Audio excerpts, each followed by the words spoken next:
Hello, everyone, and welcome to the Green Flag. I'm your host, Lukas Wacker, and welcome to the first installment of Wacker's Race Reviews. We're going to switch it up here on the channel from here on out, kind of thing, where I'm going to be doing the race recaps, and Kyle will be joining us for our usual preview shows later on in the race weekend. But in today's episode, we've got you covered here at the Green Flag for the IndyCar race weekend review for the St. Petersburg Grand Prix down in Florida.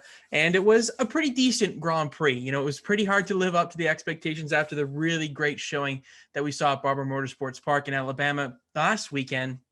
But they start their season off here once again in the second round of the 2021 season. And it was a pretty dominant display. And that was a dominant display by none other than Colton Herta. Converts pole to victory here this past weekend. And what a performance this young man gave. 21 years of age, and he looked like a very skilled veteran who'd done this for many, many years out there on the track today. So congratulations to Colton Herta. What a dominant performance. Went from pole, a scorching pole lap there on Saturday ahead of Joseph Newgarden and Jack Harvey. And he converted pole to victory. Like I said, 97 of the 100 laps of today's Grand Prix.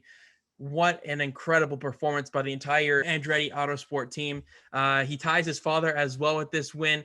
Brian Herta with his fourth career victory in the sport. That is obviously a huge milestone for them. And funnily enough, his father is actually calling the strategy calls for him atop of the pit box for Colton Herta. So just comes full circle, I guess, life. And it was very, very much a dominant performance from the 21-year-old today. And it was definitely a race full of exhaustion at the end of it. Lots of different strategy as well. Sometimes it was basically the story of the race. Who wanted to be on the primaries and who wanted to be on the alternate reds. It was just it was basically that, the blacks versus the reds here in this Grand Prix. It was mixed strategy. We saw Colton Herta win on a different strategy compared to his counterparts there that were chasing him behind him in Joseph Newgarden. It was just a well-rounded performance there from the entire 2016 camp, and very impressive showing here. Put behind the demons of he didn't even get a lap in the first race of the season. And funnily enough, both of the guys that were involved in that first lap incident at Barber end up 1-2 at the end of this one. So definitely a rebound week here for Colton Herta, as well as the runner up there in Joseph Newgarden. But there's a couple incidents throughout the race, and we'll just break those down for you here right now. And I mean, as a NASCAR primarily fan, Jimmie Johnson, obviously a huge storyline coming into this season, switching over from a 7-time champion over in the NASCAR series over to IndyCar. It was a massive step in his career and a massive life change, I'm sure. Lots of different driving techniques that he learned in NASCAR do not carry over to IndyCar. It's an entirely different beast, and we've talked about that on this show very heavily. But Jimmie Johnson, another struggling day. He just couldn't quite execute it as much as I was hoping for. I had a little bit higher expectations from Jimmie Johnson, but had a couple of spins here throughout the race. He brought out the first caution as well after locking up into that final corner there. And some drivers were able to pit under that yellow flag, and it kind of just it worked out for the best that IndyCar didn't really throw off the strategy too much in that instance. They kind of let it play out a little bit, let everybody have a chance kind of to get their own pit stops, sorted out. But Jimmie Johnson just had a rough going here once again this afternoon. I don't know. I don't know what to think about Jimmie Johnson right now in this series. I think it'll definitely take some time. There's a lot of learning that has to be done. It's just going to take some time. Has to get some reps. Has to get some laps. And this was his first new circuit. Remember, they did preseason testing all in Alabama, so he was a little bit more familiar with that place. But here, he just had a couple of practice sessions, a qualifying, and then the race. So it wasn't as much of a turnaround time for Jimmie Johnson as he would have liked, finishing 22nd on the day. So unfortunate for him, and he was the last running car at the end of this race, as Dalton Kellett and Max Chilton did not finish this event, unfortunately for them. So Jimmie Johnson, just keep on going on, really. Just keep trying, doing your best. I know you are, buddy, and we're hopefully going to see some Jimmie Johnson up in the top 15 maybe on occasion by the end of this season. I know it's probably asking a lot in his rookie season, But I think Jimmy Johnson definitely has the talent.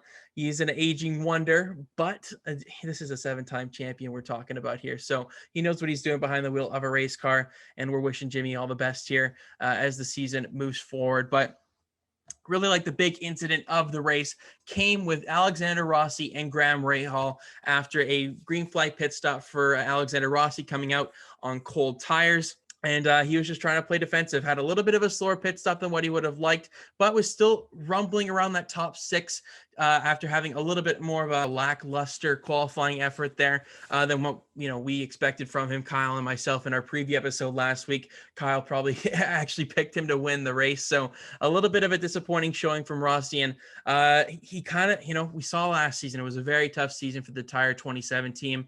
And, we really were expecting big things, Alexander Rossi. I predicted him to win the first race of the season. Didn't quite come through on that one. The strategy just didn't quite work out for him. And then on this occasion, he kind of just did himself in on this one. It was an unforced error, kind of pinches Rahal into the corner. Rahal kind of has the position. He doesn't have the nose in front, but he has that inside line. He's showing that he wants to take that position. And Rossi didn't really give him much of an angle to enter the corner in, and it was just going to be contact, no matter how you want to look at it. So unfortunate there for Graham Rahal, who was having a really solid run in the top 10 to that point in time. And both drivers, after they made contact, Alexander Rossi would have a flat tire, and then he was on the inside line going into another left-hander. And unfortunately for Graham Rahal, he's on the outside, and Rossi kind of just goes straight on.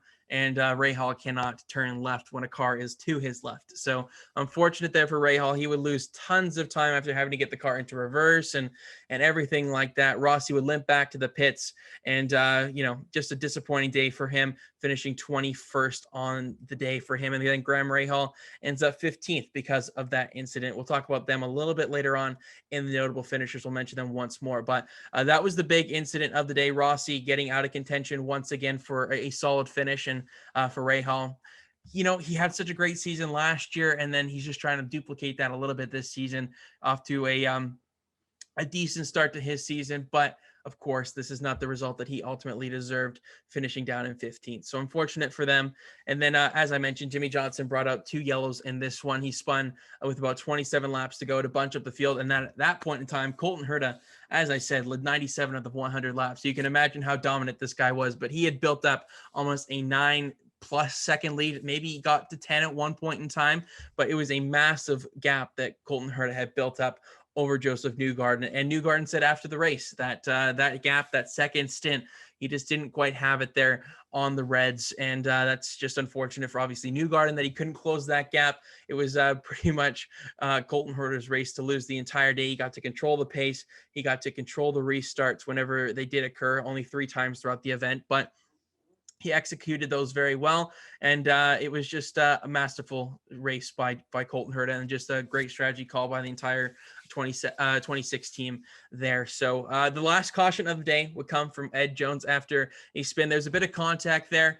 I'm forgetting who it was between, but Jones ended up spinning, couldn't get the car refired, had to call a caution. Then the pace car comes out and sets the field up once again for another restart. And at that point in time, all the green flag pit stops had cycled through for the race. And Joseph Newgarden had saved his last sticker set of reds for the end of the race. And he was looking to pounce there late. It seemed like he was staying within that 1 second to 5/10 gap for quite a bit of the run, but just kind of helped him go and prevail on the longer run there to the finish, and ended up finishing about 2.5 seconds ahead of Newgarden at the end of this race. So just a masterful race entirely there from Colton Herta, as I said. So just a couple of incidents throughout this race, not too much to really write home about in this Grand Prix itself.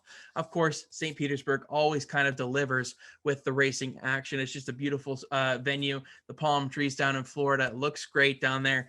This isn't the greatest St. Petersburg Grand Prix I've ever watched by any means, but for living up to that season opening race that was spectacular in Alabama, it was always going to be hard done by down here in Florida. So overall, a decent race. And let's look at the notable finishers of this one. Of course, I've talked about them pretty heavily here. Colton Herta, Joseph Newgarden, But then Simon Pagenaud finishes out the podium places for Team Penske. So 2 guys for Team Penske ending up on the podium in this one. And might I say, Simon Pagenaud, what a beautiful livery. Beautiful. It was just plain gold. It was just sparkling in the sunlight.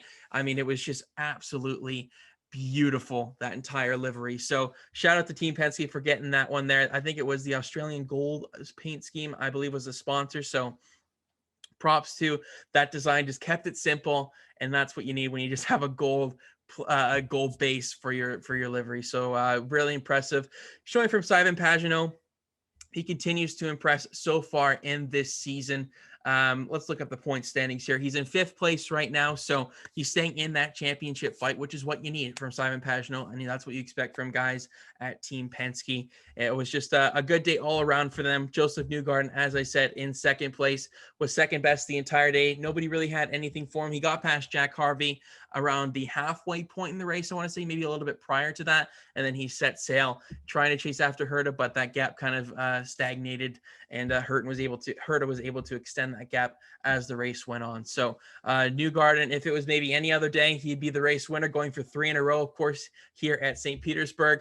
The trend continues here with a different race winner after 2 sets of races at this track.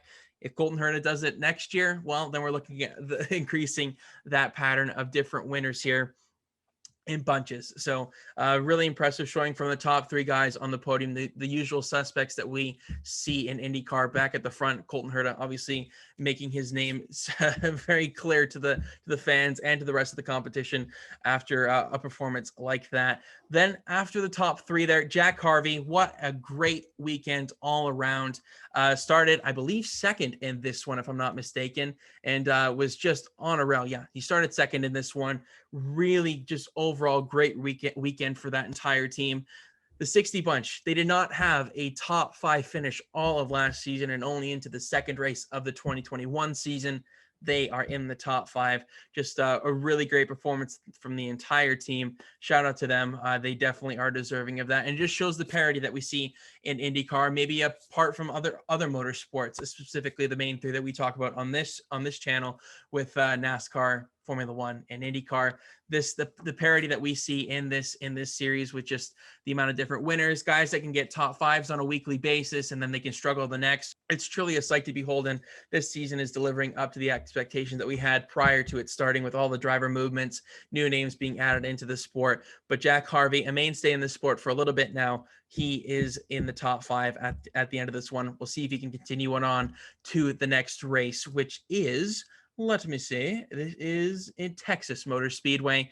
That is going to be this upcoming weekend, May 1st. So going to the first oval for the season. That means Jimmy Johnson will not be there this upcoming weekend, a place that he has run many, many laps in his NASCAR career. Will not be doing the ovals, obviously, this season. Tony Kanaan takes over the 48 this upcoming weekend. But yeah, for Jack Harvey, props to him, the entire 60 team. Well done this weekend. And Scott Dixon gets the top 5. Pretty quiet day for the defending champion. Not too much to say about the entire 9 team, but nonetheless, that's a notable finish in the top 5 after having mediocre speed, I would say, for this entire weekend. But that's what we expect from a 6th time. He just continues to mesmerize and just get consistent finishes. Even when he doesn't have the best day, he can just get those solid top 5s, top 7 finishes that keep him in that points hunt. He's top 3 in points as of right now. So he's out there to try and tie the all-time record there set by AJ Foyt. So it's a very impressive showing from Scott Dixon, and we'll see if he can continue that on to Texas Motor Speedway, where he's had success in the past as well. And shout out to Takuma Sato, the defending Indy 500 champion, finishing 6th in this one. He started back in 15th position, was one of the biggest movers throughout the entire race, just consistent, executed on the pit stops all day, showed true pace as well. So from one of the veterans on the grid, that's a really solid showing for the number 30 team. And also as well with these next 2 big movers throughout the field. And we'll start off with Marcus Erickson here in 7th place, started 16th on the grid as well. So the guys that started back in the field got their way up inside that top 10, with some guys falling back. Pato O'Ward had a difficult day. I think he was involved in that incident there with Ed Jones. So just unfortunate for him after looking like he could have won last week at Barber if the strategy was better. Now he gets a pretty poor result at the end of this one with suffering damage from that Ed Jones incident. But Marcus Erickson and then Will Power there for Team Penske in 8th position. He started 20th after having a spin in qualifying. Didn't make it past the first round. Disappointing from him. He was my pick to win this race, unfortunately, but did recover to gain 12 positions by the end of the checkered flag here. Good showing for him. Just a salvaging day for Will Power.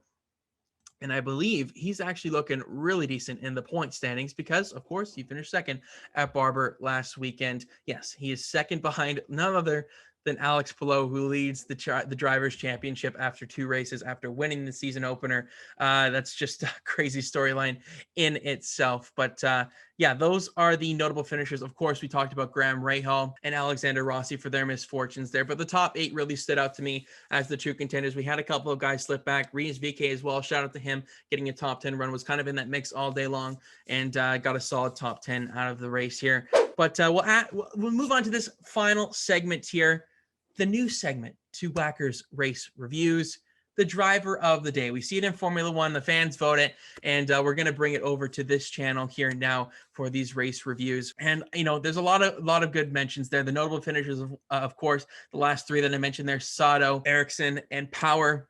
Those 3 really stand out to you from the movement that they were able to get throughout the field.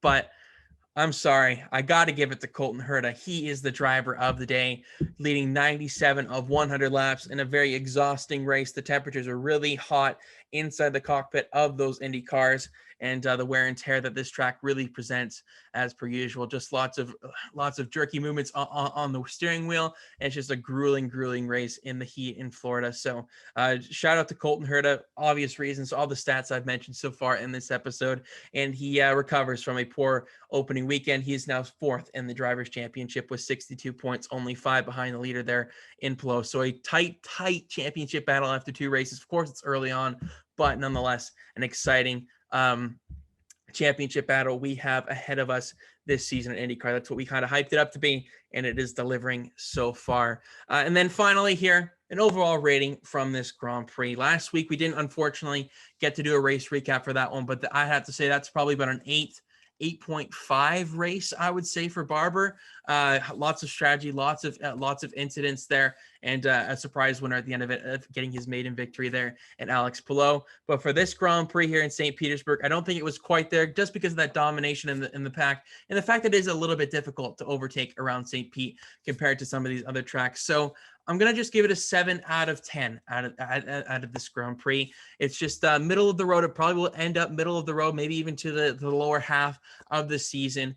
But nonetheless, St. Pete just does a great job of putting on an event like this. And congratulations once again to Colton Herta. Make sure you let us know in the comments, though, what did you think of this race? Were you surprised by Colton Herta's dominance, or were you surprised by some other things throughout this Grand Prix? Do you think Alexander Rossi needs to try and get a little bit more form back into his weekly routine here? It seems just hasn't quite been able to execute here for over a season now. So there's lots of storylines to kind of build upon from this race for the remainder of the season, and we've got you covered here at The Green Flag. Make sure to follow us on Instagram at The Green Flag Pod, as well as Twitter at The Green Flag Pod. Subscribe to the YouTube channel. Leave a like on this video if you enjoyed it. Moving on to the new, obviously, race review kind of format here. Hope you enjoyed this one. But for this episode, I've been Lukas Wacker, and we'll talk to you in the next one to get you set up for Texas Motor Speedway next weekend.